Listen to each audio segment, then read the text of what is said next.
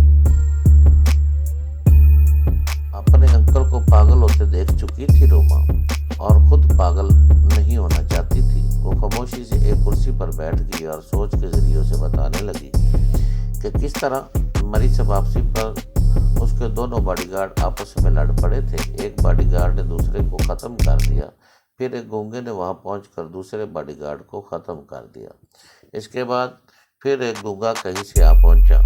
روما نے خیال ظاہر کیا کہ بعد میں آنے والا گونگا فرہاد ہوگا۔ یہ پوری رپورٹ سننے کے بعد ماسٹر یوشے نے کیسے میرے اس خیال کی تصدیق ہو گئی ہے کہ فرہاد علی تم لوگوں سے زیادہ دور نہیں ہے، وہیں اس کے آس پاس قریبی علاقے میں کہیں چھپا ہوا ہے۔ اب تم آرام کرو، میں تمہارے انکل سے رابطہ قائم کرتا ہوں۔ Good baby. ماسٹر یوشے نے اس سے رابطہ ختم کر دیا، لیکن میں شیطان کی سوچ سے چپکا ہوا تھا۔ اگر میں اس کی سوچ میں مداخلت کرتا تو پکڑا جاتا، لیکن میں اس کے دماغ کے اندھیرے میں چپ چاپ کھڑا ہوا تھا۔ اس اندھیرے میں ایک ٹیلی پیتھی جاننے والا دوسرے ٹیلی پیتھی جاننے والے کو پکڑ نہیں سکتا۔ یہی وجہ ہے کہ وہ اب تک میری اصلیت کو نہیں سمجھ سکا تھا۔ ماسٹر یوشے اس وقت میل بینڈو کے ذہن تک پہنچ چکا تھا اور اسے تمام واقعات بتا رہا تھا۔ اس طرح دو گونگے روما کے سامنے آ چکے ہیں اور اس کے دو باڈی گارڈ کسی ویرانے میں مردہ پڑے ہیں۔ یہ سنتے بیلمونڈو بری طرح جھنجھلا گیا اور ماسٹر یوشے کو برا بھلا کہنے لگا کہ اس کی وجہ سے اس کے آدمی بھی مارے جا رہے ہیں اور اس کے اسمگلنگ کے کاروبار کو نقصان پہنچ رہا ہے۔ ماسٹر یوشے نے کہا، یہ سب میری وجہ سے نہیں ہو رہا، یہ تمہاری نالائکی ہے۔ فرہاد تمہارے بالکل قریب ہے اور تم اسے پکڑنے میں ناکام ہوتے جا رہے ہو۔ اب تمہیں معلوم ہو چکا ہے کہ روما پر جہاں دو گونگے نظر آئے تھے وہاں صرف ایک ہی پہاڑی راستہ ہے۔ اس راستے کے طرف جتنی چھوٹی بڑی آبادیاں ہیں وہاں اپنے تمام آدمی پھیلا دو۔ بولتی ہوئی آبادی میں بے زبان گونگے جلد نظر آ جائیں گے۔ خواہ بخواہ جھنجھلاہٹ میں مبتلا ہو کر وقت ضائع نہ کرو، اس موقع سے فائدہ اٹھاؤ، تم جلد ہی اس کے گریبان تک پہنچ جاؤ گے۔ بیل منڈو کی ہدایت کے مطابق اپنے ماتحتوں کو کال کرنے لگا تاکہ ان کے ساتھ خود بھی میری تلاش میں روانہ ہو جائے۔ میں بدستور ماسٹر یوشے کے ذہن سے چپکا ہوا تھا۔ یہ دیکھ کر مجھے بڑی خوشی ہوئی کہ وہ میری وجہ سے بہت زیادہ پریشان ہے اور میرے متعلق سوچ رہا تھا کہ آخر میں کس قسم کا انسان ہوں، اور انسان ہوں یا اس کی طرح شیطان ہوں۔ یقیناً وہ مجھے شیطان ہی سمجھ رہا تھا جو کئی دن سے اس نادیدہ شیطان کے چکر میں ڈالے ہوئے تھا۔ تھوڑی دیر بعد مجھے اس کے ذہن میں دوسری آواز سنائی دی۔ کوئی شخص اس کے سامنے آ کر اسے مخاطب کر رہا تھا۔ ماسٹر یوشے، فرہاد کا کچھ پتہ چلا؟ میں آخر کب تک انتظار کرتا رہوں گا؟ ماسٹر یوشے کا جواب سنائی دیا، ماسٹر دانیال، آپ آج رات تک اور صبر کریں۔ مجھے یقین ہے صبح ہونے سے پہلے فرہاد کی کھوپڑی میری گرفت میں آ جائے گی۔ تم روز یہی تسلی دیتے ہو، میرے دن رات کا سکون برباد ہو چکا ہے۔ میری جوان بیٹی کا قاتل آسانی سے گھوم رہا ہے۔ تم اس حقیقت کا اعتراف کیوں نہیں کرتے کہ ایک معمولی قاتل کے سامنے تمہاری ٹیلی پیتھی کی صلاحیتیں زنگ آلود ہو چکی ہیں؟ ماسٹر دانیال، جو سب سے بلند چیز ہے، اس نے کہا، وہ انسانی دماغ ہے، اور میں ایسا آدمی ہوں کہ دنیا کے تمام دماغوں سے کھلونوں کی طرح کھیلتا ہوں، اور جو دماغ مجھے اتنے دنوں سے چکر دے رہا ہے اسے معمولی قاتل کہتے ہو۔ تم نہیں سمجھ سکتے کہ اس بروپیے افراد سے الجھتے ہوئے مجھے کتنا مزہ آ رہا ہے۔ یہ درست ہے کہ ابھی اس کا پلڑا بھاری ہے، مگر کب تک؟ آج میں بیل منڈو کو آخری موقع دے رہا ہوں۔ اگر وہ ناکام ہو گیا تو میں خود میدان میں عمل میں آ جاؤں گا۔ مجھے ہیڈ کوارٹر چھوڑ کر کچھ دنوں کے لیے اس کے ملک میں جانا ہوگا۔ یہ بات میری سمجھ میں آ رہی ہے کہ میرے کسی اعلیٰ کار کے ذریعے قابو نہیں آئے گا۔ اس نے انجلا کے باپ ماسٹر دانیال کو مطمئن کر دیا، وہ اس کی بیٹی کے قاتل کو ضرور گرفتار کرے گا۔ میرے لیے ایک مصیبت کی پیش گوئی ہو چکی تھی کہ بیل منڈو کی ناکامی کے بعد وہ خود میدان عمل میں آئے گا، یعنی میری یہ خوش فہمی ختم ہو چکی تھی کہ اس کے سب سے خطرناک اعلیٰ کار بیل منڈو کو ختم کرنے کے بعد کچھ عرصہ کے لیے پرسکون زندگی نصیب ہوگی۔ فی الحال مجھے بیل منڈو اور اس کے آدمیوں سے نمٹنا تھا۔ وہ مری اور پنڈی کے درمیان تمام علاقوں میں شکاری کتوں کی طرح مجھے سونگھتے پھر رہے تھے، اور آج رات یا کل صبح تک کسی بھی وقت وہ یہاں پہنچ سکتے تھے۔